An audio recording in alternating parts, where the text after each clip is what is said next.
Hi everyone, welcome to Analysis Compilation number 35. It's the black SUV that's behind the lorry that we're watching.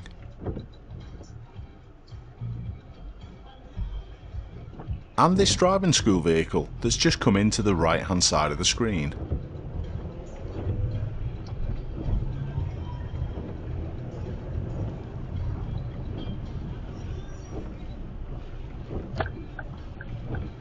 A tricky situation for sure.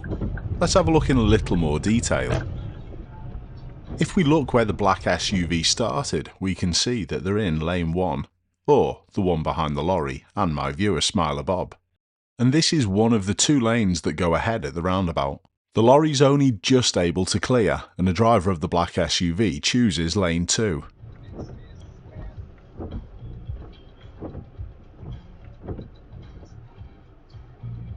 No problems there, but if we look at the road on the right hand side where the driving school vehicle comes, that's a left slip. And it's effectively this design and layout which causes a little bit of this problem. If it was just like a normal regular roundabout, the driving school vehicle would have emerged behind the lorry and this situation probably wouldn't happen. The driving school vehicles made their intentions clear, and the traffic must be queuing a little bit further up because the black SUV comes back into play. The driver of the black SUV is also now signalling left, so it's obvious they wish to use the same space. There's also a pretty short run up to the next roundabout, so neither road user has got much time. The driving school vehicle makes the move first, but it's in a pretty dangerous spot that they couldn't do much about. The driver of the black SUV isn't aware. I'd also like to mention the lorry driver at this point. They're slowly increasing the space that's in front of them. They are turning left a bit further up and do need the left lane though. The driver of the driving school vehicle sorts the situation out. The driver of the SUV does precisely nothing. Definitely a tricky situation, and especially with the road layout. But if we have a look at the driving school vehicle, they've actually got a left signal on. Could they have just stayed where the lorry is? Over the next couple of months there are many new vehicles that are purchased, and that's down to the new regs coming out at the start of March. But it also means there are many second-hand vehicles that enter the used car market. Not everyone's going to look after the vehicles like I do, and quite often people will get rid of them when there's problems with them. So you should really get it checked out first before you purchase.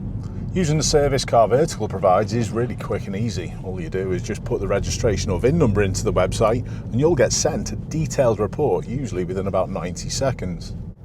If the vehicle's been in a collision, these reports often show photos which can show the extent of the damage, just like this Ford Mustang. This report also shows that this Mustang has been imported.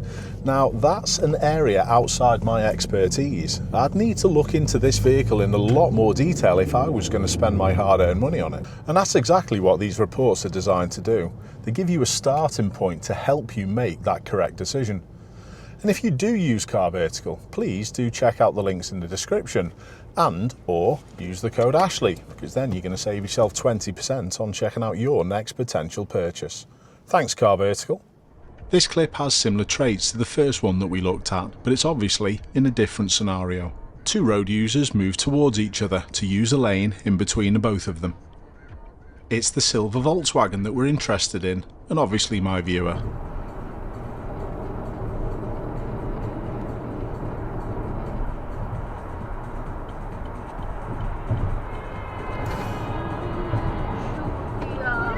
Forget about liability, let's have a look to see what either party should have done differently. Both of the road users in this video should have done a fair bit more. My viewer should have been a lot more aware of what was coming up the slit road and potentially joining, especially if they knew they were going to move left. But the speed difference between the silver Volkswagen and the rest of the traffic is a big factor in this problem. If I was emerging like the driver of the silver Volkswagen, I would have held station round about here. This double pocket of space effectively eliminates risk. They just needed to adjust their speed to keep up with my viewer, and that was problem solved. It's that simple. I've paused this exactly at the point of the first signal from my viewer, but it's pretty obvious they haven't checked in the mirror. Yet another prioritisation of a signal over observation. Poor, but very common. Neither road user doing anything to fix the problem, and this is how accidents happen. The classic horn before the brake pedal. This clip, in my opinion, is too graphic to be shown. The cyclist across the other side of the roundabout gets hit by a car coming from the right hand side.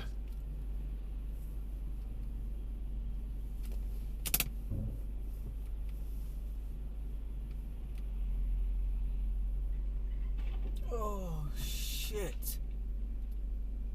Look just how far that cyclist was propelled down the road from this slow speed hit. Hopefully it's a wake-up call for some. I cannot make any assumptions on how the cyclist was.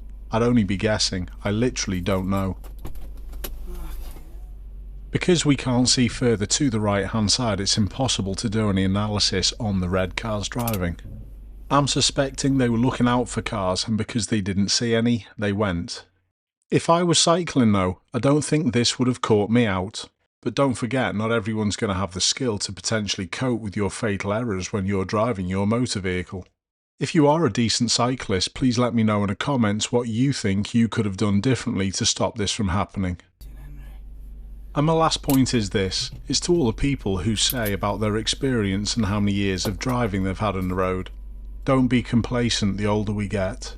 Experience is not a get out of jail free card. The responsibility to fix other people's mistakes gets larger the higher up the driving hierarchy you are. My viewer driving this lorry does a great job at looking after the idiotic cyclist who tries to undertake on the left. My viewer wishes to turn into the petrol station, possibly for a delivery. Have a look at this sign on the left hand side. You'll see the reflection of my viewer's indicator in a moment. They also have to swing wide to the right hand side to complete the sharp left turn. The only thing that I would say that may have confused the cyclist is where my viewer has to turn. Did they think that that was an exit only? I'm also not sure where the cyclist came from.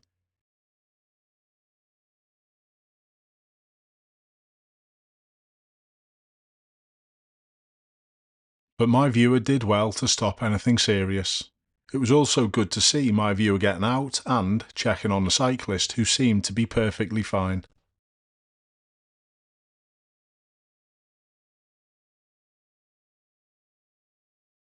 Just remember, if you undertake a lorry, you'll probably go to the undertakers.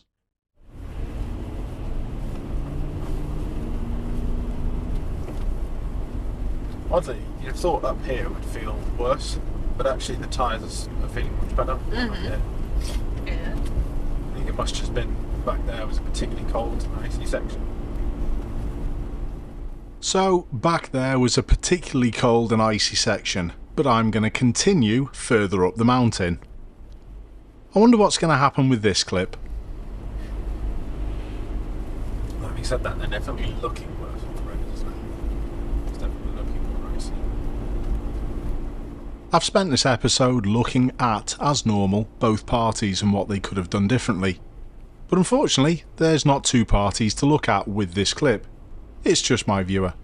Hopefully this also serves as a reminder to not attempt roads like this in poor weather conditions.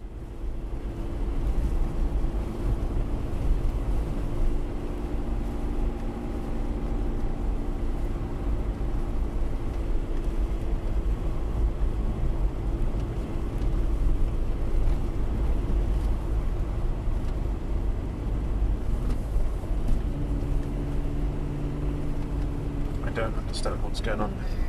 Are they going? Are they sat there? We are not getting up this. We are not getting up this. No. No. Okay. Oh my god, we're sliding. We're sliding? We're sliding. I can't stop. Oh, Max, I'm scared. I'm scared too. I'm scared too.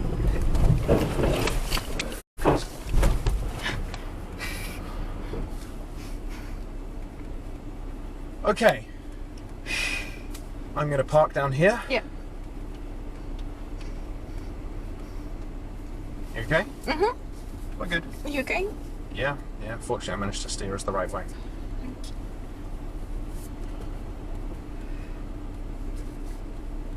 I'd like to go home. Yeah, me too.